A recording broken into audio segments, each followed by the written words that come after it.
পররাষ্ট্র সচিব আসছে একটা টিম নিয়ে যে বাংলাদেশকে কোনো রকম হাত পা ধরে টরে তেল তুলা দিয়ে টিয়া পাও ধরে যে ভাই মাফ চাই ক্ষমা করে দাও ভুল হয়ে গেছে।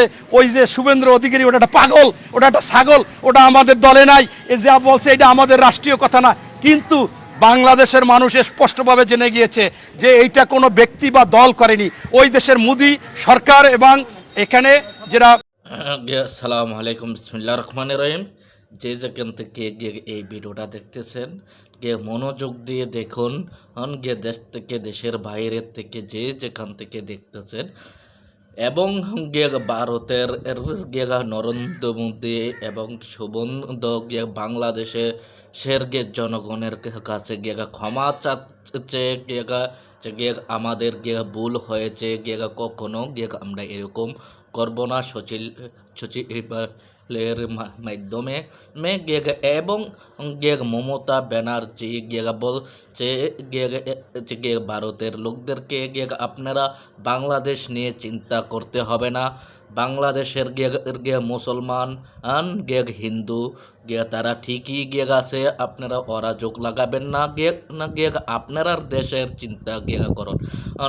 এবং ভারতে মানেরা গরু জবাই কইরা খাইলে তারা মায়ের নির্যাতন করে নারীদের পরে এবং মসজিদ এনে মায়ের করে এবং তারা সুবন্ধু বাবু তারা এই ভারতের হিন্দুরা মদ খাচ্ছে, গরু গোস খাচ্ছে, এটা কোনো দোষ নাই, সমস্যা নাই।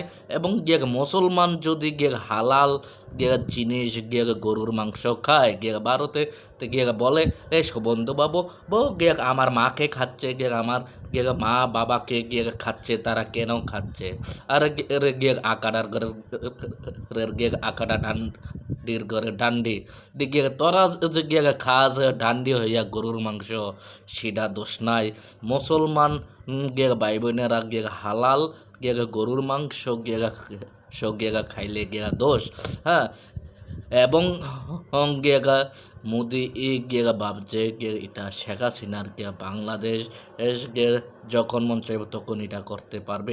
দেখুন এই প্রতিবেদনে পররাষ্ট্র সচিব আসছে একটা টিম নিয়ে যে বাংলাদেশকে কোনো রকম হাত পা ধরে টরে তেল তুলা দিয়ে টিয়া পাও ধরে যে ভাই মাফ চাই ক্ষমা করে দাও ভুল হয়ে গেছে। ওই যে শুভেন্দ্র অধিকারী ওটা একটা পাগল, ওটা একটা ছাগল, ওটা আমাদের দলে নাই, এ যা বলছে এটা আমাদের রাষ্ট্রীয় কথা না। কিন্তু বাংলাদেশের মানুষ স্পষ্টভাবে জেনে গিয়েছে যে এইটা কোনো ব্যক্তি বা দল করেনি, ওই দেশের মোদি সরকার এবং এখানে যারা মমতা তারা স্পষ্টভাবে বলেছিল যে বাংলাদেশে হিন্দু নির্যাতন হচ্ছে। আসলে বাংলাদেশে কোনো হিন্দু নির্যাতন হচ্ছে না। এইটা শেখ হাসিনাকে প্রবেশ করাবার জন্য, এই দেশে খুনি হাসিনা ওই গণহত্যাকারী হাসিনাকে আনার জন্য, তাদের সুবিধার জন্য তারা রাষ্ট্রীয়ভাবে বলেছে, এমনকি যুক্তরাজ্যকেও বলেছে। তাই আমরা মনে করি রাষ্ট্রীয়ভাবে যেহেতু বলেছে এদেরকে আর ক্ষমা করা যায় না। এবং বাংলাদেশে কোনো অরাজকতা নাই, ওরা শুধুমাত্র নিজেরা বাংলাদেশে অস্থিরতা বাড়াতে চায়। এটা বাড়িয়ে চিন্তা করে আর্মি আসুক, এটা আসুক, ওটা আসুক, যাই আসুক, এই সরকার বা বিএনপি বা বিরোধী দল যারা ছিল এরা যাতে না থাকতে চায়। তাই রাষ্ট্রীয়ভাবে যেহেতু এটা বলেছে, আমরা স্পষ্টভাবে যেহেতু আপনার মমতা তারা বলেছিল যে জাতিসংঘ থেকে শান্তি মিশন থেকে শান্তি বাহিনী বাংলাদেশে দিতে হবে। আমি আপনাদের মাধ্যমে বলতে চাই ওই দেশে হিন্দুরা কিন্তু তারা ওখানে গরু খাচ্ছে, অথচ মুসলমানরা যখন গরু খায় আমার মাকে খাচ্ছে, আমার বাবাকে খাচ্ছে। আরে তোমরা তো খাচ্ছ, তোমরা যে খাচ্ছ তোমাদের কোনো দোষ নাই। এখন খাইয়া তোমরা মদ খাচ্ছ, গরু খাচ্ছ, পাগলামি করতেছ, এটা সেটা বলতেছ। আর আমার মুসলমানরা হালাল গরু কোরবানির সময় জবাই দেয়, অন্য সময় তাদেরকে শুই না তুমি মসজিদ থেকে ধরে এনে নির্যাতন করো, তুমি হত্যা করো, তুমি মারো, তুমি বলো এই দেশে থাকতে পারবো না, তাদের লুটপাট করো, মেয়েদেরকে ধর্ষণ করো, মুসলমানদেরকে ধর্ষণ করো।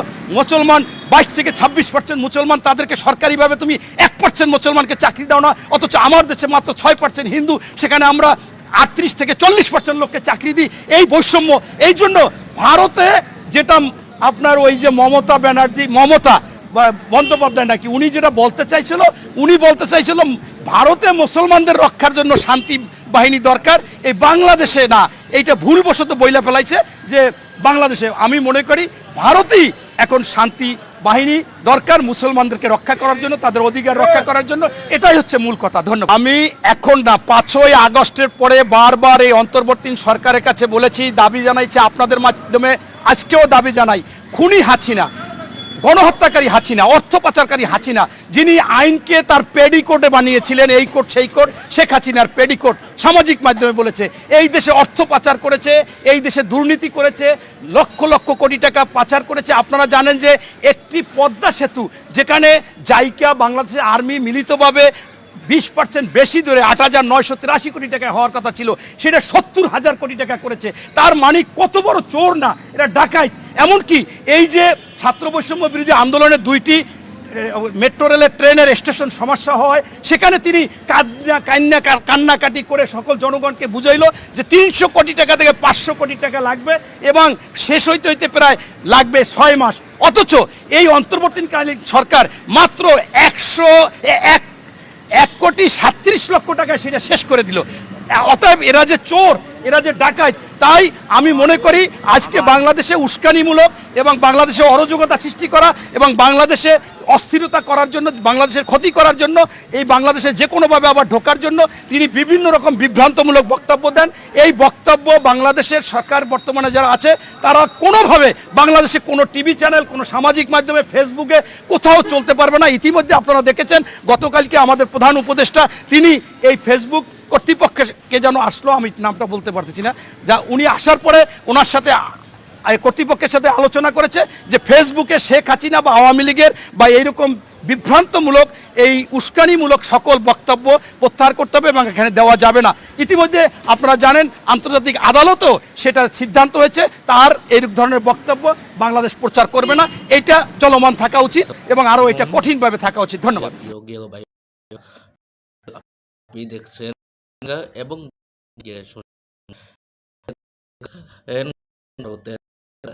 সুবন্ধু বাবু এবং নরেন্দ্র মোদী দেশে জনগণের সামনে কি বাজে মা চাইলেন এবং